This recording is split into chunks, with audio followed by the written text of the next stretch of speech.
In 2013, I was about 20 years old and my friend was 21. We had went to Jamaica for my 20th birthday, and both of us wanted to go bungee jumping while we were there. When we arrived, we had stayed there for a few days before going to bungee jump. When the day came, we went to this place on the edge of the ocean where you could bungee jump, snorkel, or ride a boat. I chose to bungee jump, and so did my friend, obviously. And there was a contract we had to sign, and we had to pay $300 to do it. When the time came, we were waiting in a line of people who got strapped and jumped. The whole cord they used looked pretty old, but I didn't think anything of it. We had finally gotten to do it. My friend went first because I was a bit nervous. When they buckled him in, they told him not to touch the cord and to have fun. Seemed fine until he jumped. When he jumped, he reached the most possible stretch of the cord, came back up, went down, then the goddamn wire snapped. When it did snap, he was pretty close to the ocean, so he landed in the water and swam back to the shore. I was freaking out, and we had tried to tell them to give us our money back, but with the contract, they wouldn't. My friend punched one of the guys in the face and left. I was shocked at what had just happened, and the next day we left. It still reminds him about this to this day. So, last night, my boyfriend and I were outside smoking some weed, and my best friend was inside. While my boyfriend and I were outside, she said that she saw him walk in and she made eye contact with him, and he said, "I have to use the bathroom." And he went into the bathroom and closed the door. When we came in, the door was open, so I closed it. And she asked me if my boyfriend went around the front door because she said he just came in to use the bathroom. And my boyfriend and I were hella confused because he was outside with me the whole time. And we started to kind of freak out. The weirdest part of it was she said my boyfriend was wearing skinny jeans and his boots. So she was more confused, but my boyfriend was wearing sweatpants and socks. I'm still scared about this because I know for a fact my boyfriend and my place is haunted. And now someone is taking on a form of my boyfriend.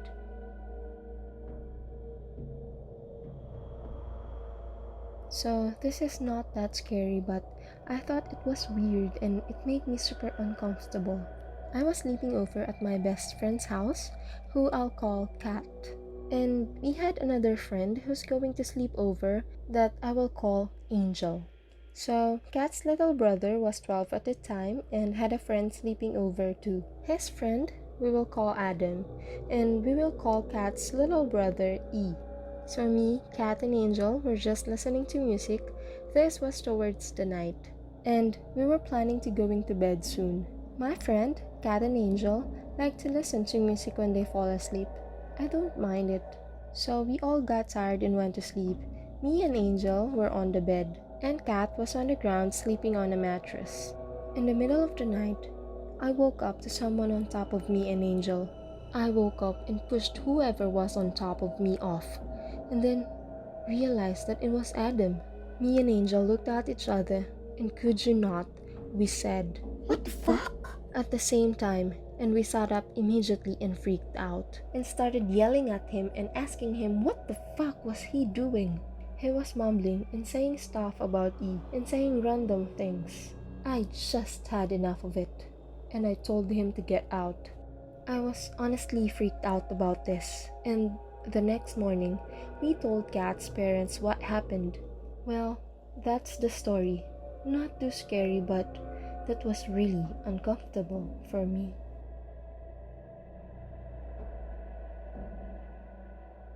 This happened to my father around the late 70s, early 80s. Every game at Burlingame High School, there would be a stash of treasures under the bleachers. My dad and his friend would go the next morning and find a pile of cash, jewelry, wallets, you name it. They returned the wallets to the people, by the way.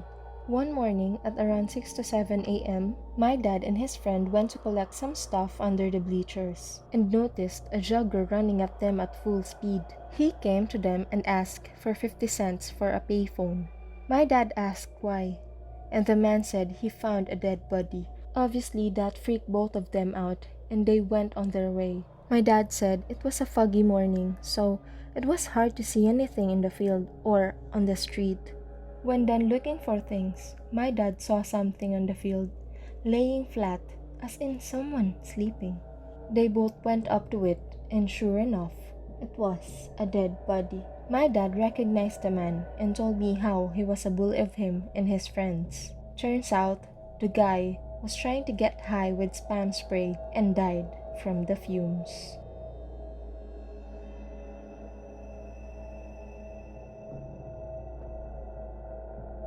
We live in Canada, on the border across to Detroit. My dad was working as a mechanic at a small shop near a neighborhood known to be sketchy. He was walking out to get a customer's car when he heard shots ring out. He looked across the street to see a man with an automatic gun getting into a car. Being the man that he is, he ran across the street towards the direction of the gunman. The gunman drove past my dad on his way out. My dad arrived on the scene to see a hysterical mother cradling a tiny baby. She was already on the phone with 911, so my dad pivoted to find the victim. His chest was bleeding from multiple gunshots, and his shirt was turned from whatever color it had been to dark red. My dad did his best to try and stop the bleeding, but it was clear this man wasn't going to make it much longer.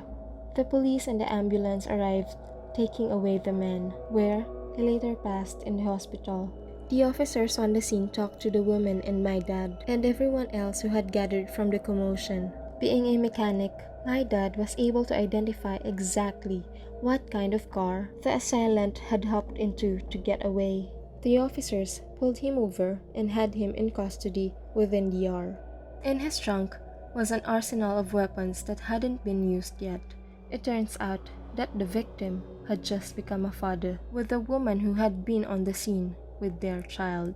They lived in a duplex, and the shooter was their neighbor. He could hear the baby crying through the walls, and repeatedly complained about it to the couple. Obviously, he didn't understand that you can't just stop a baby's cries. When the cries didn't stop, he snapped, bought a shitload of guns, and confronted the father. When he didn't hear what he wanted, the unstable man unloaded on the father. I'm only thankful that my dad was able to be there to identify the car that led to the quick capture of this asshole.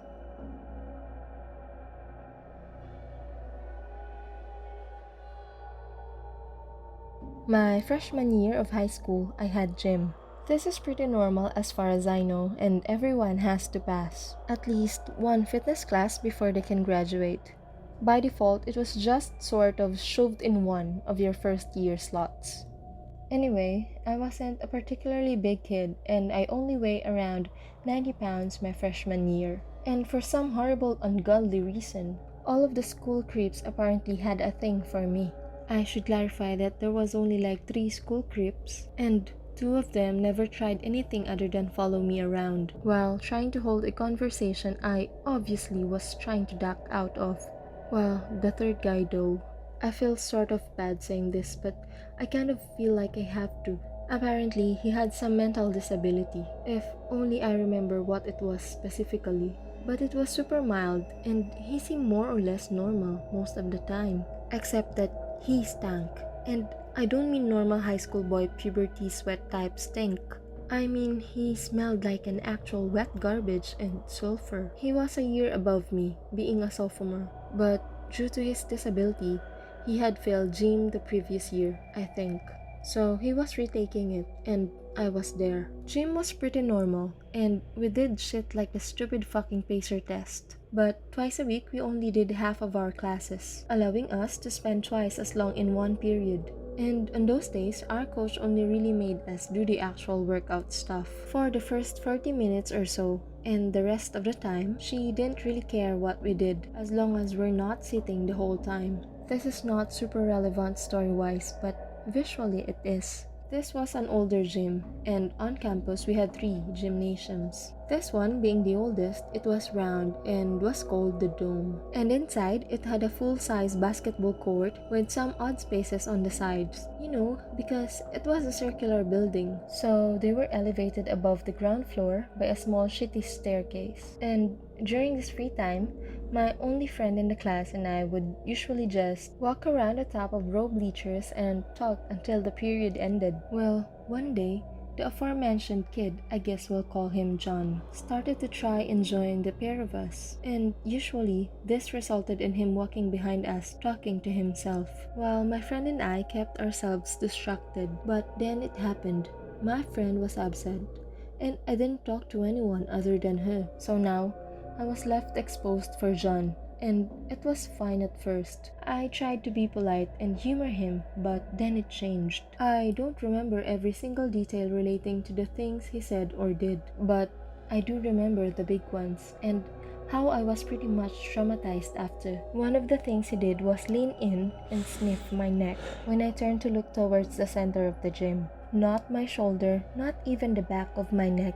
No, this kid pushed his nose right into the crook of my neck and sniffed me. He then started to talk about a few quirky things he did, one of which was he'd collect and play with the dead moles his outdoor cat brought to the house, another of which was his masturbating habits. He vaguely mentioned STDs and continued to walk with me despite my visible discomfort. Actually, he started walking closer, brushing against my shoulders when I turned or bumping into my hip. He even tried to hold my hand multiple times. I don't know why I didn't say anything or run to the coach, who I loved by the way, but I do remember that I just felt cornered. I felt disgusting, and the moment the bell rang, I booked it. Luckily, on these half-period days, gym would up being my last class, and I got picked up by my mother daily. I broke down in the car, and when I got home I took a shower. I don't even know how long, but when I got out, the water was ice cold,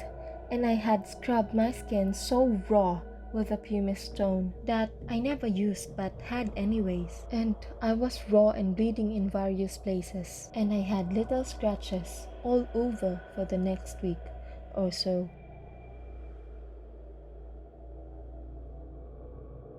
Okay, backstory time. Every 5th grade at my elementary school, we would go to an educational campsite called Outdoor ED for 1 week. This campsite was a pretty way to learn about the outdoors and what goes on in the area.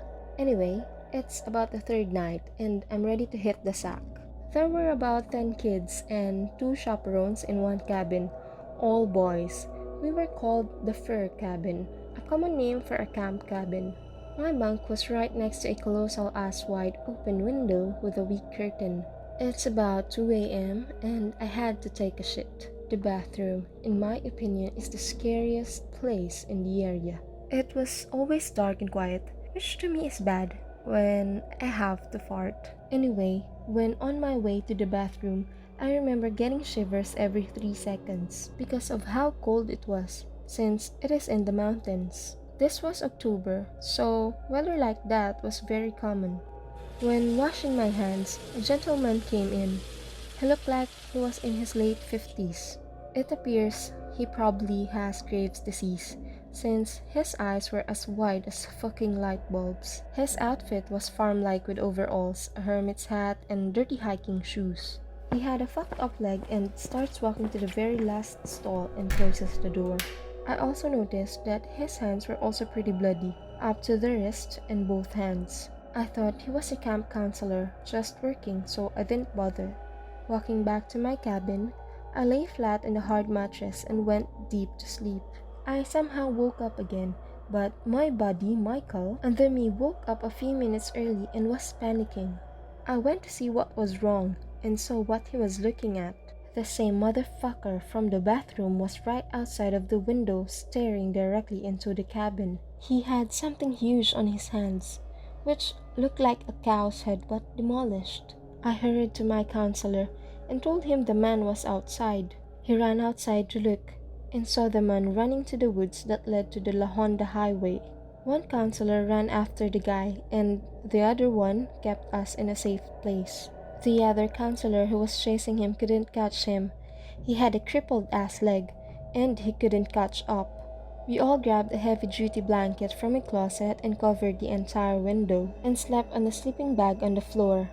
The last day, I didn't bother about the situation. We packed our bags and said goodbye to everyone. When entering the bus and driving up Half Moon Bay, we had to stop due to roadkill, which was blocking the entire road that led south. We couldn't make out what it was, but when we drove past it and got close up, yup, you guessed it, a fucking headless cow. 10, 11 years later, I still get scared of that, even at 20.